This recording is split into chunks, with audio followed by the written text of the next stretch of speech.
ये हमारा थ्योरम है जो है क्राइटेरिया है कॉन्ग्रुएंसी का, और क्राइटेरिया है क्या, एसएसएस, यानी कि साइड साइड साइड। इसको प्रूव करेंगे कैसे होता है। अगर किसी भी ट्रायंगल का in one triangle all the three side are equal to the all the three side of all the corresponding three side of another triangle, then the two triangle are congruent। अगर किसी भी एक त्रिभुज का तीनों भुजा दूसरे त्रिभुज के तीनों भुजा के संगत तीनों भुजा के बराबर हो तो दोनों त्रिभुज क्या होगा, सर्वांशक होगा और कॉन्ग्रुएंट होगा। ये हम लोग जाते हैं प्रूव करेंगे।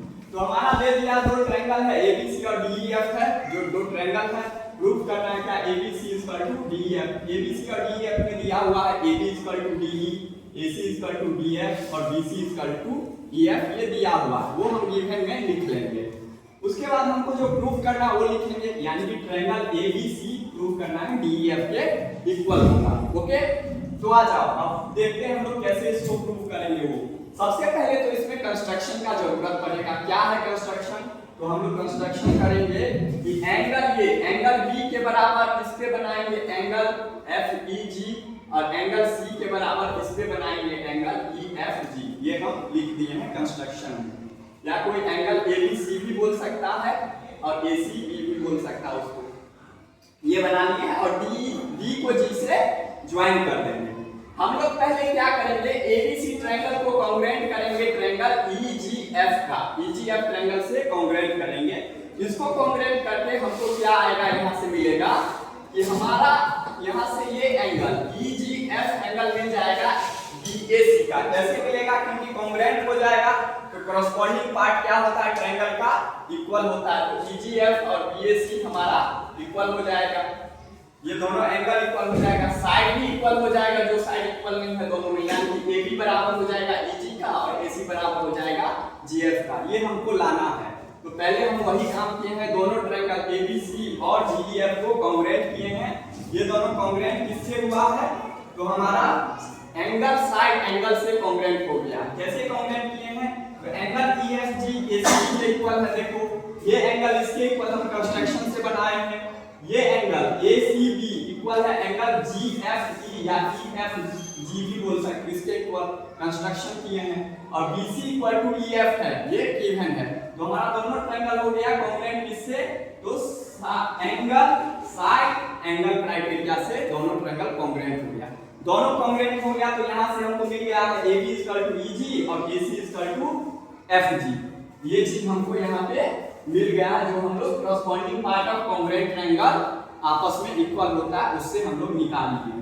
अब आ जाएंगे हम लोग इस बड़ा ट्रायंगल में, देखेंगे इस ट्रायंगल में DEG में। देखो DEG में हमको क्या मिल रहा है, AB इक्वल टू EG अगर है, यहाँ पे हम आ जाओ, AB इक्वल टू EG अगर है, कॉरेस्पॉन्डिंग पार्ट आया हमको दोनों कॉन्ग्रुएंट ट्रायंगल का equal, AB equal to EG आया है, बट AB इक्वल टू दिया हुआ क्या है, गिवन है DE। तो हमारा AB इक्वल है, AB इक्वल EG का भी है और AB इक्वल है DE का। इसका मतलब क्या हुआ कि EG इक्वल होगा DE का। वही चीज हम लोग लिखे हैं कि EG किसके इक्वल हो जाएगा, DE के। तो EG और DE इक्वल है। इस ट्रायंगल में आ जाओ, DEG में EG और DE इक्वल है, यानी कि दो साइड इक्वल है किसी भी ट्रायंगल का, तो उसके अपोजिट एंगल क्या होगा, इक्वल हो जाएगा। एंगल EGD और एंगल EBG, ये दोनों एंगल इक्वल हो जाएगा। देखो हम डॉटेड से दिखा दिए, ये दोनों एंगल आपस में इक्वल हो जाएगा। वैसे ही सिमिलरली इस ट्रायंगल में भी क्या AC इक्वल टू FG आया है। जब हम नीचे वाले ट्रायंगल को इससे कॉन्ग्रुएंट किए हैं तो कॉरेस्पॉन्डिंग पार्ट इक्वल आया है।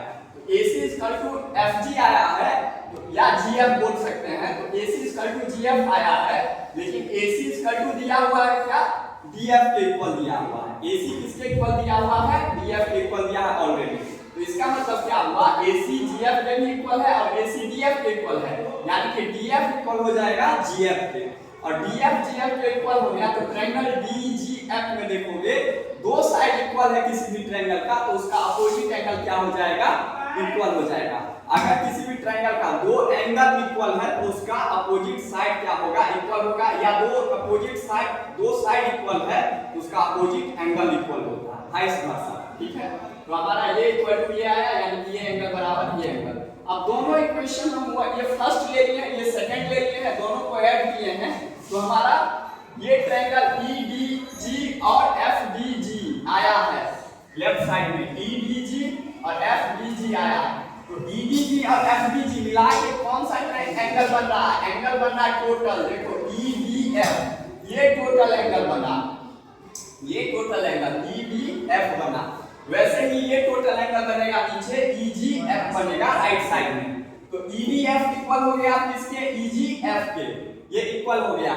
लेकिन हमारा दिया क्या है कि BAC इक्वल है EGF का, तो वही चीज हम लिखे हैं, यहाँ पे आ जाओ, यहाँ पे, हाँ यहाँ पे BAC इक्वल है EGF का और EDF भी है इक्वल EGF का। तो दोनों देखो राइट राइट इक्वल है यानी लेफ्ट बराबर लेफ्ट हो जाएगा, यानी कि EDF बराबर हो जाएगा BAC का। इसमें देखो BAC ये है और EDF ये है, ये दोनों एंगल ABC और DEF ट्रायंगल में एंगल A बराबर एंगल D हो गया। अगर मान लो एक पॉइंट से समझो तो ऐसे भी लिख सकते हैं एंगल A बराबर एंगल D, या कोई लिख सकता है एंगल BAC बराबर एंगल EDF, वही चीज हम लिखे हैं, EDF बराबर है BAC का। दोनों एंगल अगर इक्वल है तो अब आ जाओ दोनों ट्रायंगल में ABC और DEF।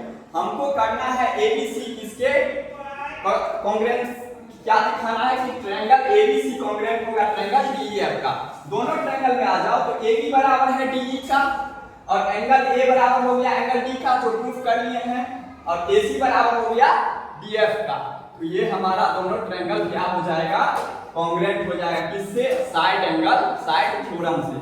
तो साइड एंगल साइड थ्योरम से ये अगर प्रूफ हो जाता है तो इसका मतलब अब मेरा ये प्रूफ हो गया कि अगर किसी भी ट्रायंगल का तीन साइड दूसरे किसी ट्रायंगल के तीन करस्पॉन्डिंग साइड के इक्वल हो तो हमारा दोनों ट्रायंगल क्या हो जाएगा? कॉन्ग्रुएंट हो जाएगा। अब कहीं भी ये चीज दिया रहे कि किसी एक ट्रायंगल का तीन साइड दूसरे ट्रायंगल के करस्पॉन्डिंग तीन साइड के इक्वल है, then the two triangle are congruent. If in one triangle three sides are equal to the corresponding three side of another triangle, then two triangle are congruent। यही था हमारा SSS congruency criteria। और ये Bihar board और हमारा CBSE board दोनों board के बच्चों के लिए है। इसको अच्छे से देखिएगा, समझिएगा और प्रैक्टिस करिएगा। Thank you.